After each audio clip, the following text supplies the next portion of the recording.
Actually ये हमारी शादी 24 मई 2024 को हुई थी, वीडियो कॉन्फ्रेंस के ज़रिए। ये मेरी कज़न है, मेरे मामू की बेटी हैं। कहाँ रहते हैं? ये वहाँ पाकिस्तान में सियालकोट में रहते हैं, और पार्टीशन से पहले ये यहाँ मेरा अभी घर है, यहाँ पे ये दोनों फैमिलियाँ जॉइंट रहती थी। वो विभाजन के दौरान दोनों फैमिलियाँ बट गई, तो ये पाकिस्तान चले गए। तो उसके बाद हमारे परिवार के बड़ों ने रिश्ता तय कर दिया हमारा बचपन में ही कि हम आपस में रिश्तेदारी करेंगे। तो फिर जब अभी शादी की हमने 2024 में, उससे पहले मैं आपको बता दूं कि मैं सीआरपीएफ में कार्यरत हूं। तो मैंने अपने विभाग को शादी की अनुमति के लिए सूचना देने के लिए मैंने 31/12/2022 को मैंने एक लेटर लिखा था, और उसको उस लेटर के ऊपर कुछ आपत्तियां लगा के इन्होंने रिटर्न कर दिया। 24 जनवरी रिस्पेक्ट है। तो उसमें मैरिज का कार्ड, शादी कहाँ पे होगी ये, और ये सब चीज़ें उसमें लिखी गई। मैंने उन सब आपत्तियों का निवारण करके शादी का कार्ड लगा के मैंने डिपार्टमेंट को दी। 72 बटालियन सीआरपीएफ सुंदरबनी में कमांडेंट साहब से मैं मिला भी। फिर वो मेरा लेटर जो है through proper channel DIG range, उसके बाद जम्मू सेक्टर आईजी सीआरपीएफ, फिर एसडीजी जेके जोन से होता हुआ वो डायरेक्टेड सीआरपीएफ दिल्ली तक गया। वहाँ कुछ समय लगा, 2-4 महीने 5 महीने का समय वहाँ पे लगा। फिर उसके बाद में वहाँ से एक रिप्लाई आता है, जवाब आता है कि उसके संबंध में उन्होंने लिखा है, मतलब क्लियर लिख के दिया है कि रूल के हिसाब से जो है एक सरकारी कर्मचारी को सरकार को सूचित करना होता है, डिपार्टमेंट को सूचित करना होता है। तो मेरे बारे में साफ उसमें लिखा है कि प्रार्थी ने डिपार्टमेंट को सूचित कर दिया है। लेटर है आपके पास? लेटर मेरे पास है, ये लेटर है, आप देख सकते हैं। अच्छा। इसमें साफ मेंशन हुआ है। अच्छा, कहाँ पे लिखा है? ये लिखा हुआ है कि प्रार्थी ने उल्लेख मतलब इसके संबंध में सूचित कर दिया है। और एनओसी कानून है कि शादी से पहले आपको उनको सूचित करना है। मैं 24/5/2024 को शादी की है। शादी के बाद भी मैंने सूचित किया है, ऐसा पहले भी किया है। और तो अनुमति वहां से दी गई 30 शादी के लिए? जी, ये देखो क्लियर है, 30/4/2024 को डायरेक्टरेट से आया हुआ है कि इसने सूचित कर दिया है डिपार्टमेंट को, और एनओसी का कोई उल्लेख नहीं है इसमें। अच्छा। उसके बाद में ये 24/5/2024 को मेरी शादी हुई। मेरे फादर कैंसर पेशेंट हैं। पहले हमने डेट जो है सीआरपीएफ ने मतलब किया था कि आप कर सकते हो शादी? जी क्लियर है, ये लेटर है मेरे पास डायरेक्टर डीजी का। अच्छा। जी, इन्फॉर्म किया मैंने। अच्छा। फिर उसके बाद शादी करने के बाद भी मैंने इन्फॉर्म किया। मैंने मैरिज सर्टिफिकेट की कापियाँ, अपने वेडिंग कार्ड की, और हालांकि तस्वीरें वो भी मैंने जो है वहाँ पे दी 72 बटालियन में। और टाइम टू टाइम मैं प्रॉपर इन्फॉर्म करता रहा डिपार्टमेंट को। फिर मैंने दरअसल पहले शादी की हमारी डेट 5/11/2023 थी, जो इसमें मेंशन है। तो इस लेटर में भी समय लग रहा था और वीज़ा मिलने में भी देरी हो रही थी, तो उस टाइम पे हो नहीं पाई। फिर ये शादी उस टाइम पे नहीं हो पाई, जो क्योंकि वीज़ा नहीं मिला।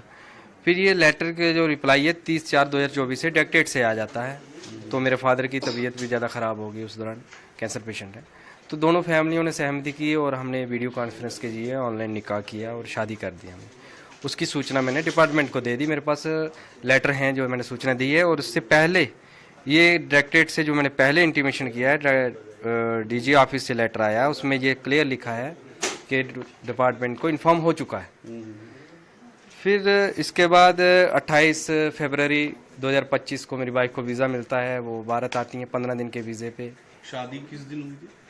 शादी हुई थी 24/5/2024, 24 मई को। अच्छा, 24 मई 2024 में 2024। जी। वो आती हैं 2025 फरवरी 28 को। अच्छा, एक साल बाद लगभग वीजा मिला? हाँ, लमसम 9 महीने या 1 साल का इतना हमें टाइम लगा उसमें, वीज़े के प्रोसेस में कंप्लीट होने में। उसकी फील्ड वेरिफिकेशन होती हैं, यहाँ पे भी सारा 2-3 विभाग उसकी वेरिफिकेशन करते हैं। तो जब मेरी वाइफ आई तो मैंने अपनी बटालियन को टेलीफोनिकली भी वीज़े की कापियाँ भी मेरे व्हाट्सएप पे आज भी उसकी डिप्टी कमांडेंट के नाम पे जो मैंने भेजा है नंबर पे, आज भी प्रूफ है। तो मैंने वो पूरे डिपार्टमेंट को इन्फॉर्म किया। फिर उसके बाद 15 दिन के वीज़े पे थी, तो हमने उसके विदिन 15 दिन के अंदर ही हमको एलटीवी अप्लाई करना होता है, अगर मतलब वो लॉन्ग टर्म वीज़ा जो शादी के ग्राउंड पे मिलता है। तो हमने वो 4 मार्च को ही अप्लाई कर दिया, 4 मार्च अभी 2025। 25 को। तो 14 तक हमारा विजिट वीज़ा था। उस दौरान फील्ड वेरिफिकेशन हुई एलटीवी की, और 13 मार्च को जो है हमारा इंटरव्यू एफआरओ के पास होता है, एफआरओ जम्मू के पास। तो उसके बाद उन्होंने कहा कि आपका पॉजिटिव रिकमेंडेशन हम आगे भेज रहे हैं, तो आप एलटीवी कैटेगरी में फॉलो करते हैं, आप स्टे कर सकते हैं इसमें कोई। आपको डिसमिस किया जाता है? जी, उसमें लिखा गया है कि क्या आप है लेटर में क्या है? लेटर में ये चीज़ भी वो मेंशन कर रहे हैं कि निकाह के बारे में जमान ने सूचित किया है। तो वो बता रहे हैं कि विजिट वीज़े के बाद आपने एक पाकिस्तानी को घर में रखा, जो कि वो एलटीवी में उस रखा। वजह से वो हाँ। रीजन दिया गया, लिखा है कि आपको डिसमिस किया है। क्या रीजंस क्या दिए डिसमिस के? रीज़न यही लिखा है उसमें कि आपने एलटीवी ख़त्म होने के बाद अपनी वाइफ को यहाँ पे रखा, और इसमें आपने डिपार्टमेंट को इन्फॉर्म नहीं किया। इन्फॉर्म मैंने किया, मेरे पास प्रूफ है, प्रॉपर चैनल मैंने उसमें डॉक्यूमेंट लगा के इन्फॉर्म किया हुआ है। एलटीवी के कागज़ भी मैंने जो है 41 बटालियन में भी जमा कर दिए हैं। तो इससे पहले मुझे 72 बटालियन में जब मेरी वाइफ आई, उसके बाद मैं छुट्टी काट के 23 मार्च को मैं 72 बटालियन में रिपोर्ट किया था। तो आप इस दौरान कहाँ पोस्टेड है? जम्मू कश्मीर में पोस्टेड है? नहीं, मैं इस टाइम मध्य प्रदेश भोपाल में पोस्टेड वो तो अभी है जी। जब ये सारा आप शादी हो रही थी तो कहाँ? उस टाइम मैं जम्मू कश्मीर सुंदरमणि मेरा हेडक्वार्टर था 72 बटालियन का, जम्मू कश्मीर और शिवखोड़ी में मेरी पोस्टिंग थी। अच्छा, अभी इधर ही पोस्टेड। जी। तो उस दौरान मेरे ये 23 मार्च को मैं रिपोर्ट करता हूँ वाइफ के यहाँ आने के बाद 72 बटालियन में। मैं वहाँ भी बताता हूँ, मैंने पूरे डॉक्यूमेंट्स मैंने उनके प्रिंट में निकाल के रखे हुए हैं, जो मैंने व्हाट्सएप भी किए घर से, इनको पूरी डिटेल 72 बटालियन को दी, वीज़े की कापी दी, और एलटीवी के लिए बताया। तो फिर मैं 26 मार्च को जब मैं शिवखोड़ी से हेडक्वार्टर सुंदरमणि में जाता हूँ, तो वहाँ अचानक से मुझे 27 तारीख को सुबह अर्ली मॉर्निंग बिना कुछ बताए हुए अचानक मुझे कहते हैं कि आपको 41 में रिपोर्ट करना है, आपको जाना है, आपकी ट्रांसफ़र होगी। तो मैंने पूछा, मेरा अभी 2027 में यहाँ ट्रांसफ़र पीरियड कंप्लीट होना था JNK से, तो मैंने आदेश के अनुसार मैंने उस पर कुछ ज़्यादा बात नहीं की, मैंने अपना वो उठाया। मुझे उसमें जब भी आप किसी दूसरी बटालियन में ट्रांसफ़र होते हैं तो आपको 15 दिन का ज्वाइनिंग टाइम मिलता है, पीरियड मिलता है, आपको घर से होके वहाँ ज्वाइन करना होता है। मेरा वो भी नहीं मिला, मुझे इमरजेंसी वहाँ रिपोर्ट करने के लिए बोल दिया, JT उसमें नॉट परमिट लिख दिया। तो मैंने आदेश के अनुसार यहाँ से 41 बटालियन भोपाल में 29 को मॉर्निंग में मैंने ज्वाइन किया। मुझे ना ट्रेन जी अभी जस्ट ये उसके दौरान मुझे ना ट्रेन की टिकट मिली, ना मुझे हेडक्वार्टर से कहीं मुझे छोड़ा गया, सीधा गेट से आउट कर दिया गया। रीज़न किसी ने कुछ नहीं बताया।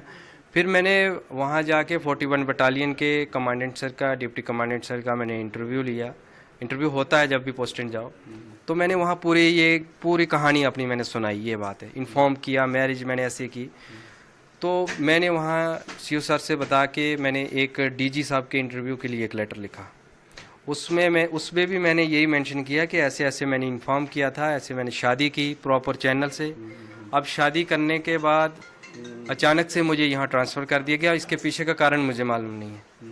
वो एप्लीकेशन अभी मेरी अंडर प्रोसेस में है DG साहब के इंटरव्यू के लिए। उसमें मैंने पूरे डॉक्यूमेंट्स लगाए हैं, वीज़े की कापियाँ लगाई हैं, मैरिज सर्टिफिकेट लगाए हैं, A to Z DG साहब के लिए भी मैंने लिख के वहाँ दिया हुआ है।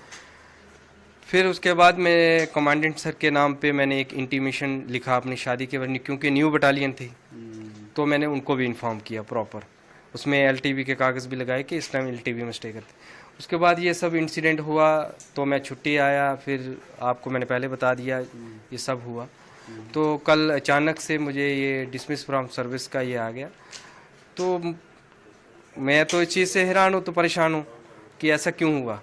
मैं यही प्राइम मिनिस्टर साहब से, होम मिनिस्टर साहब से अपील करना चाहता हूँ कि एक जवान होने के नाते ही मेरे साथ इंसाफ किया जाए कि ऐसा क्यों। जब मैंने प्रॉपर चैनल 2024 में शादी कर रहा हूँ, 2022 से मैं डिपार्टमेंट को लगातार सूचित करता आ रहा हूँ। वो डिपार्टमेंट जानता भी, हर कॉपी मैंने उनको दी है। और ये एलटीवी की बात, ये एफआरओ कंसर्न के पास, ये मेरे पास पेपर हैं, ये आप देख सकते हैं। Has been refer to higher authority for approval के लिए एमएचए को जा रखा है हायर अथॉरिटी के पास। तो मुझे बताओ कि इसमें कहाँ पे इलीगल हुआ है, जहाँ आप लोग देख सकते हैं डायरेक्टरेट का क्लियर आर्डर है, सूचित मैंने किया है सीआरपीएफ को, वो क्लियर लिख रहे हैं कि हमें इन्फॉर्म नहीं किया।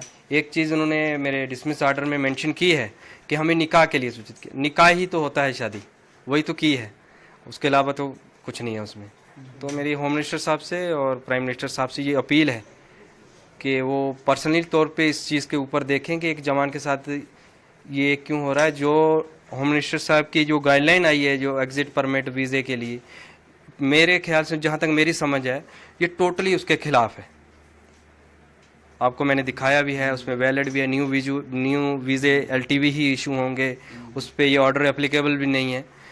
तो प्रॉपर उसके खिलाफ ये मेरे साथ किया जा रहा है। तो कल मुझे ये डिसमिस का नोटिस दिया गया, तो मैं अपनी अपील जो है प्राइम मिनिस्टर साहब